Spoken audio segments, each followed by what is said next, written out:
روان 22 سنة طالبة في جامعة الزقازيق في كلية العلوم. امبارح سقطت من آخر دور في الكلية اللي هو الدور الخامس وطبعا ماتت.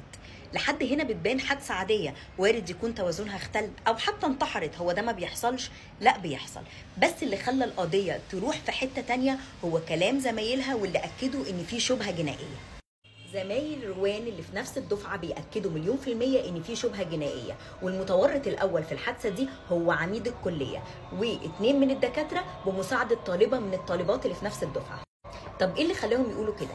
اولا اول ما البنت وقعت كان العميد موجود والدكاتره موجوده، ولكن اتعاملوا مع الموقف بمنتهى البرود.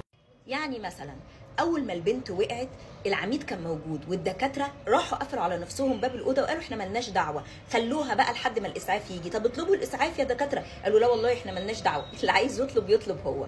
عميد الكليه اتصرف تصرف غريب جدا، قال سيبوها دي واحده وانتحرت. طب انت عرفت منين ان هي انتحرت؟ مع ان اول حاجه هتيجي في دماغك انك تسعف البنت دي، لان الاقرب ان هي وقعت او اختل توازنها، او حتى ممكن يكون في شبهه جنائيه. انت راجل عميد للكليه ومسؤول عن الكليه كلها وكل الطلبه.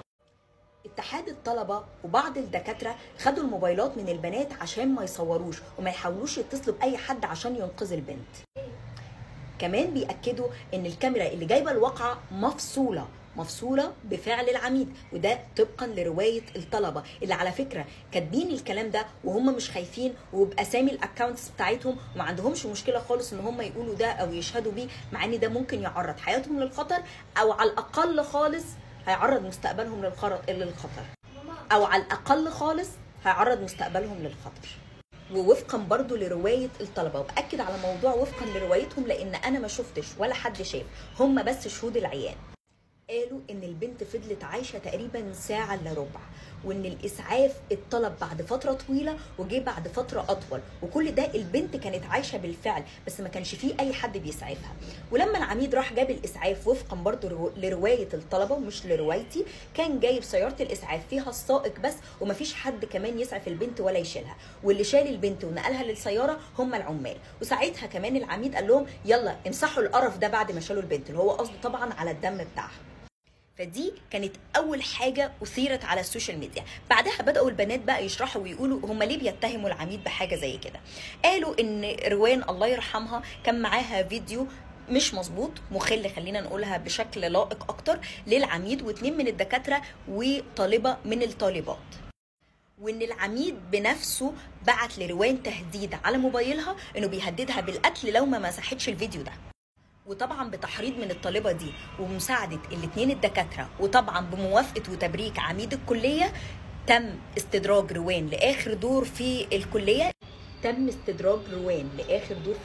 اللي هو خاص بقسم الرياضيات اللي بالفعل فاضي تماما ما فيهوش اي طلبه، خصوصا ان امتحاناتهم شغاله، وزقها من الدور الاخير.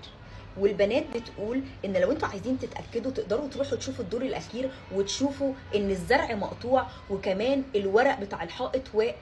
والبنات او الطلبه بتقول لو عايزين تتاكدوا روحوا شوفوا الدور الاخير وشوفوا ان الزرع مقطوع وان الورق واقع على الارض، وده نتيجه ان كان في حد بيزق روان وهي كانت بتدافع عن نفسها. زائد طبعا زي ما قلنا الكاميرا المفصوله اللي محدش يقدر يشوف منها اي تفاصيل للواقعه، وده بفعل زي ما قلنا عميد الكليه. انا الحقيقه لا بدافع ولا بدين ولا اعرف الحقيقه فين، بس انا بعرض لكم الموضوع كله بناء على ان انتوا منشنتولي في اكتر من بوست خاص بروان، وعشان لو البنت دي ليها حق لازم يتجاب، او على الاقل لو طلع ان العميد ملوش اي علاقه بالموضوع، الطالبات اللي حاولوا يدافعوا عن زميلتهم ما يحصل لهمش اي مشكله او تهديدات او يتفصلوا من الكليه او يتم على الاقل استقصادهم. انا لا بدافع ولا بدين، ولكن بفكر معاكم بصوت عالي. ايه اللي يخلي عميد الكليه يقول على البنت ان هي انتحرت من اول ما وقعت؟ ليه ما قالش اي حاجه تانية؟ ليه ما قالش نلحقها وبعدين نتكلم؟ ولا كان عايز يخلي الطلبه اللي موجوده تصدق وتامن ان البنت انتحرت وده يتداول ويتردد وما يبقاش فيه اي تحقيقات ونقفل الملف على كده؟ ايه اللي يخلي الدكاتره تتقاعس عن ان هي تقوم بدورها وان هم يلحقوا البنت حتى لو باسعافات اوليه، مع ان المستشفى تبعد عن الجامعه تقريبا كيلو واحد؟ وليه تم اخذ التليفونات من البنات عشان ما يصوروش او حتى يلجأوا لحد يساعدهم؟ وليه فضلوا سايبين البنت بتنزف كل الفتره دي وكان فيها الروح، ولا كانوا عايزين يتاكدوا 100% ان هي توفت؟ وفين تليفون روان؟ راح فين؟ هل معاها ولا مش معاها؟ انا معرفش، انا بتساءل.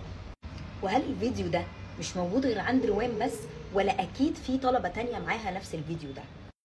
على الاقل كل الاسئله دي تستدعي مننا ان احنا نقول ان احنا محتاجين نعرف روان اتقتلت ازاي، لان هي المفروض في مكان امن في الكليه، فازاي يتم الغدر بيها بهذه الطريقه؟